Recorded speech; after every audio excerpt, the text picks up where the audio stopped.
I always hear my clients say, how come I never get what I want? I'm not even asking for that much. That is the problem. You're not asking for that much. It is time to start asking for a little bit more. It's when you start asking and speaking up for yourself about what it is that you want that you actually get the things that you want and then some. It's time to raise your standards. Let's talk about it this episode, why being low maintenance is actually preventing you from getting what you want.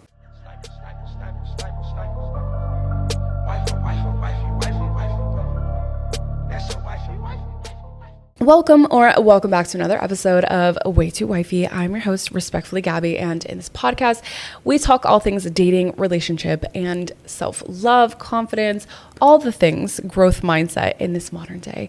And if you are new here, hi, I'm Gabby. I'm an online dating and confidence coach where I help you date from a place of standards, not survival. If you are new here, or if you in the past have ever thought about coaching, now is the last time ever that you can purchase my 8-week program. I am running a special from now until the end of November. The final time I will ever be selling my 8-week program. We really dive into anxious attachment style so that you can actually date from a place of confidence and be able to soothe your nervous system so that you can confidently show up and make the right choices and pick the right people and stop going for the emotionally unavailable, avoidantly attached men who make your nervous system a wreck.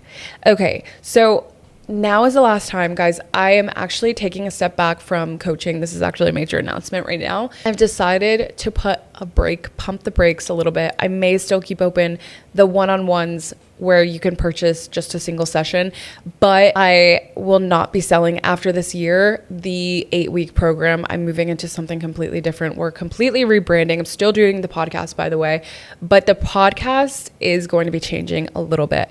We're not just talking about dating, relationships, whatever. I really want to expand and really be in alignment with what I want to talk about, more lifestyle things, more advice, more what's happening in my world, more living abroad, more just being in alignment with who I am. Sometimes, guys, I am a huge shit show, and I don't even feel like I talk enough about my crazy experiences because I've had this idea of being a dating coach and I have to show up and I have to walk how I talk, and it's great. And the thing is, I do know what to do. I know the steps to get to where I need to go. But there's times where I take some detours and life gets a little crazy, and sometimes where I just want to have fun and do it for the plot. But not only that, I just think I want to be more in alignment with who I am and how I show up online. And sometimes it's not always pretty great and perfect.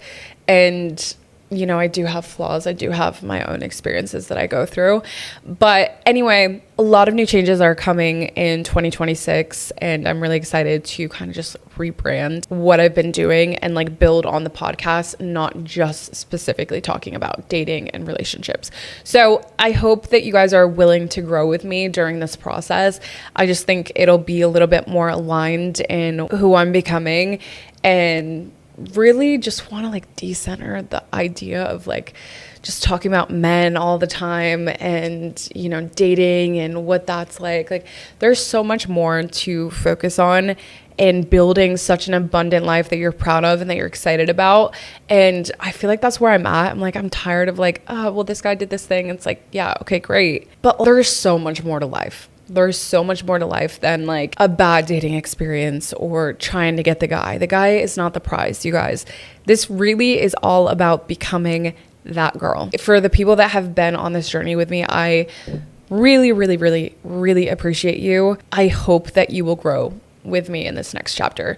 And also, this book is always going to be available. Way Too Wifey is always going to be the way to heal. It's kind of a breakdown of what we talk about in my 8-week program, how to self-soothe, how to heal yourself, the processes that I went through, my experiences that I've gone through. I tell a story in each chapter about a dating experience I've went through, which I'm sure you can probably relate to. So if you are curious about that, Way Too Wifey book is on sale on Amazon or in the link in my bio or in the link in this episode description. And yeah, with all that being said, let's get into the episode. Being a reformer people pleaser, I've noticed in life, not just in dating, but just in life in general, every time you suppress your needs or you pretend like you don't actually have needs that you know deep down that you have, it gets buried and buried and buried and buried, and you start to lose yourself. You don't even know what it is that you want anymore because you've pressed it down so far, where if someone were to even try to ask to show up for you, it's like, I don't need that, because because really you don't even know what it is that you need.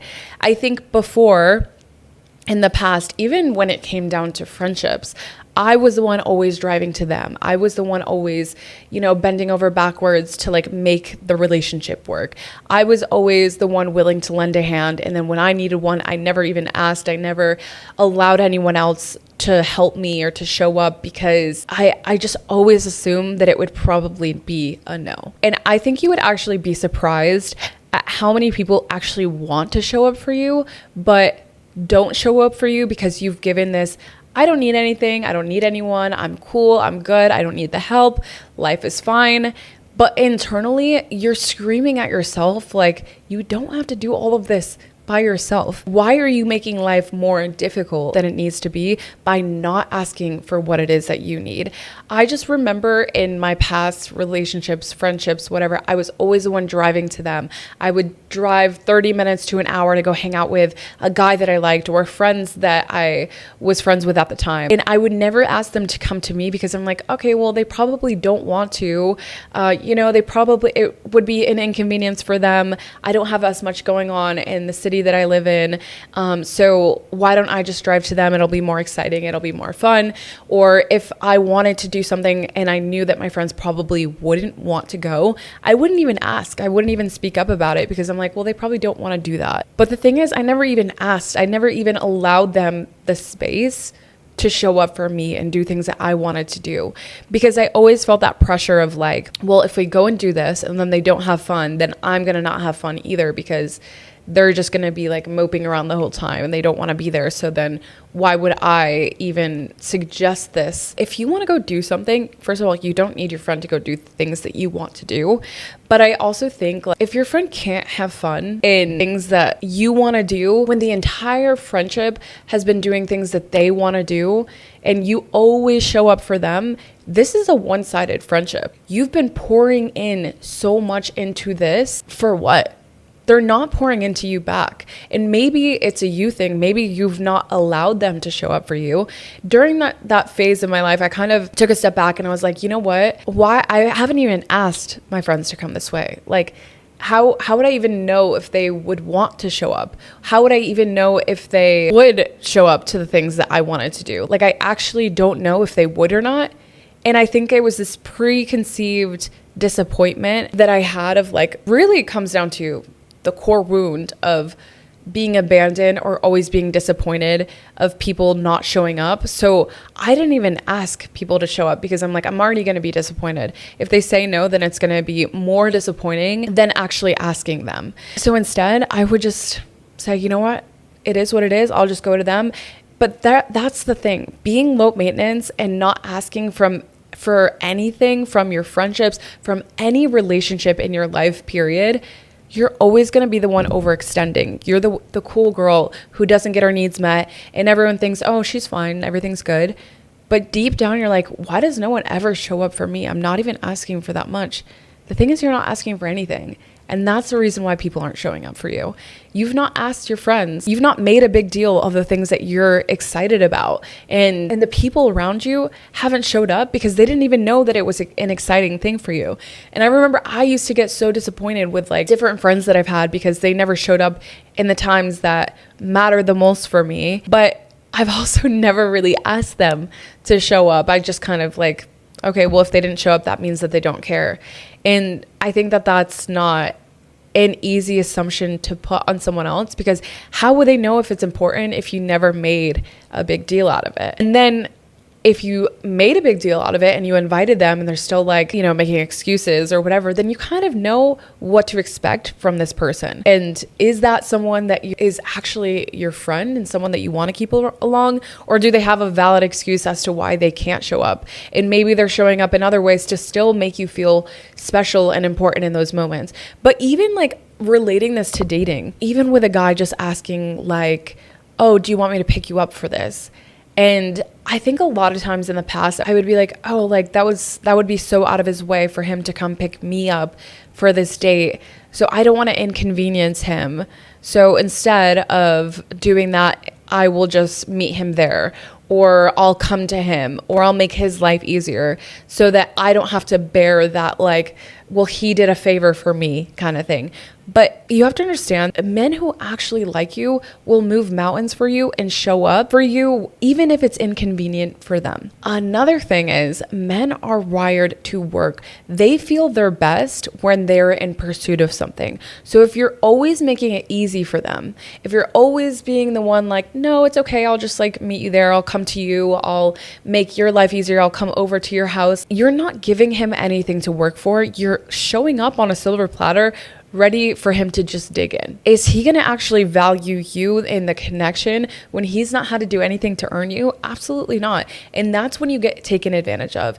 That's when you attract men who just want to take from you, when you make it so easy for these men to just come in, to show up, not have to think about anything, but you're the one carrying all of the emotional labor. I think that's the thing. Like, make them think about something, make them work for your time and attention and all of the things that you have to offer. If it's such an inconvenience for him and he makes it evident that it is inconvenient for him to go out of his way, he doesn't like you all that much. This guy asked me on a date and he's like, do you want me to pick you up? And I'm like, yeah, that would be great. Thank you. He was just like, well, the traffic at that time in your neighborhood is just like really crazy. So I'm just trying to think. I'm like, I don't want to have to think. I don't want to have to think about a thing. If you offer to pick me up, stand on that. Like, pick me up and don't complain about it. If the second that you complain, I'm just like, I'm done. I'm good. I don't want to have to think about the logistics of everything. Just figure it out. As the man, just figure it out. It's not that hard. I can do this. I can figure out the logistics between me, my friends, my life, whatever. It's just a date. Literally, it's just a date. For you to go out of your way to come pick me up, it's really the bare minimum, in my opinion. And maybe you're like, well, you know, that shouldn't be the bare minimum, whatever. Then that's fine. Maybe we have a different bare minimum. Maybe we have different standards. And that's okay. If your standards are like, no, I prefer to meet him out, I would feel more comfortable with this, I'm not coming at you. And if that's what you want and you feel like that's what you expect, by all means, do you. But for me, I know how I want to be treated. I know what value I want a man to come into my life. And I don't want to have to think about a thing. If I'm being honest, if I can shut my brain off around you and feel safe in your energy, that is actually the bare minimum. Like, that, to me, I don't want to have to think about. I just remember going on a date and like, even just walking to the date or navigating to the date, I'm like pulling out my phone, trying to figure out where we go. And he's just like, da da la la la la la. No. Immediately I'm turned off. I'm put in my masculine where I have to think about everything, and I just don't want to do it. I'm done. Super good on my own at this point. So if a man doesn't want to come in and actually like step up and rise to my occasion, then guess what? I'm good being single. Sometimes we're scared to ask for what we want, or ask for someone to show up for us, or for someone to go out of their way for us, or to do something that's kind of an inconvenience. But like, people like helping people. And why would you rob that experience from them for helping you? You need to think about it like that. You are the type of person who likes to help someone, right? So why would you rob someone of that experience of being able to show up and to help you? Why? Because you're a people pleaser and you don't trust people enough to actually show up for you. And I think a lot of times we're scared to ask for those things that we want because we're so scared we're gonna lose the connection or face rejection. The thing is, you're only getting rejected, or you're only losing connections that don't actually align. Relationships, friendships should be mutually beneficial. And if it's one-sided and you're the one putting in all the effort and all of the work, into making that relationship work, then guess what? That shouldn't have ever been in alignment with who you are and who you're growing to be. Allow people to meet you halfway, because the people who make it so evident that it's such an inconvenience to show up for you, they've taught you that you need to shrink yourself in order for people to actually like you, in order for you to feel likable. And the thing is, when you shrink yourself so much, your needs get suppressed so far down that you don't even know what it is that you need anymore. But we teach people how to treat us. And the thing is, when you're always the one pouring into relationships, friendships, whatever it is, and that person's not meeting you halfway, they're going to think that they can take advantage of you. They're going to think, okay, well, they're always going to be around. So I'm going to do whatever it is that I want to do. If they ask me to show up, it is going to be inconvenient at that point, because they've taught me that I've never had to go out of my way, or never had to lift a finger. I never had to think about considering them in my plans. The thing is, when you allow people to just take and take and take, that resentment will build over time to where you're like, do I even like this person? I just feel like it's only on their time that they want to see me. It's only them calling me whenever they're bored. It's only they're calling me when they need help. And the thing is, you've taught this person that you're going to stick around no matter whatever it is that they want to put you through, and they don't actually need to show up for you. So that resentment that you're starting to build up and you feel towards them is actually you being mad at yourself for not showing up and not speaking up and self-advocating for the things that you want and for the things that you need. Start asking for more. Maybe this starts off, I think as a people pleaser, it's so scary and you're like, oh my God, I don't want to do that. That's weird and uncomfortable. And I don't want people to not have a good time. I don't want people to not have fun. I want everyone to enjoy themselves so I can feel comfortable and enjoy myself. But the thing is, when you do that, you're not acting authentically. You're pouring into everyone else and catering to everyone else's needs. And when you cater so much to everyone else and not yourself, you lose yourself in the process. So start with small actions that you can take every single day or start with small things that you can ask for. Maybe it's, hey, do you mind coming to me this time? Hey, do you mind driving to this thing? Hey, do you mind picking me up? Hey, do you mind doing whatever? And see how the person even acts. Like, if they're making it such a big deal, well, you always come here, so what's the big deal? That is not your person. And the reason why you're so scared to speak up is because maybe you know in your gut that person is probably going to say no anyway, and that's probably not the person that you want in your life, but you're so scared to let go of the wrong things because all you've known was pouring in and trying to be likable. But your highest self wants you to get your needs met.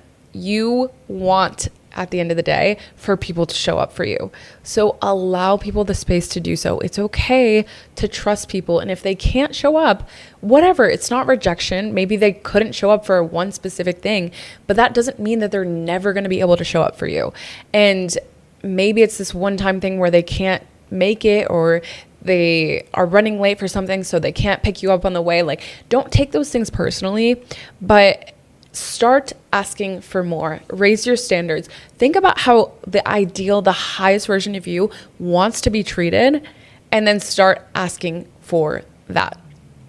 But start small, because it's going to feel really uncomfortable at first, especially when all you've known has been people pleasing. It's the small actions, and then you start asking for a little bit more and pouring more into yourself. But with all that being said, guys, it is such a process getting to the place where you feel your best self, but it's never going to happen from a place of people pleasing. People pleasing is your worst enemy, okay? So again, with all that being said, this is it for this week's episode. I hope you enjoyed, and I hope you got some kind of value out of this. And if you have, please leave that 5-star rating, leave that thumbs up. Wherever you're watching this, there's some kind of rating system that you can do. Hit the subscribe button, turn on your bell notifications so you'll never miss another episode. And I will see you all next Tuesday.